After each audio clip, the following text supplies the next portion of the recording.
Мыйзамга өзгөртүүлөрдү долбоор киргизип атканда ошол 3 мандаттуу округдар болуп атпайбы? Анан кийин ошол жерде жергиликтүү кеңештин депутаттарын шайлоосундагыдай сыяктуу кылып эле ошо шайлоочуга 3 добуш берүүгө мүмкүнчүлүк берген дагы эме каралган да. Мындай бир округтан 3 талапкерге өзүнүн добушун берүү. Бирок мен ойлойм, ал кабыл алынбай калды, анткени ошол эле жанагы шайлоочулардын добуштарын сатып алууга кандайдыр бир түрткү болот деген себептер менен кабыл алынбай калды. Анткени шайлоочу өзүнүн бир тандаган талапкерине добуш бериш керек деп ойлойм да.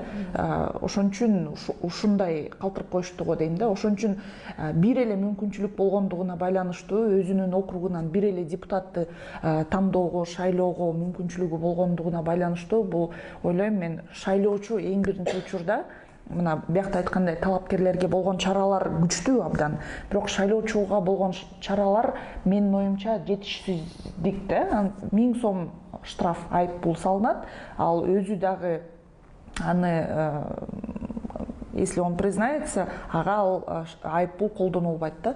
Ошон үчүн биздин эл көнүп калган да мындай. Ким жаман десе эле бийликте отургандар жаман депчи. Ошон үчүн ойлойм, бул шайлоого баратканда шайлоочулар абдан өзүнүн жоопкерчиликтүү менен катышыш керек.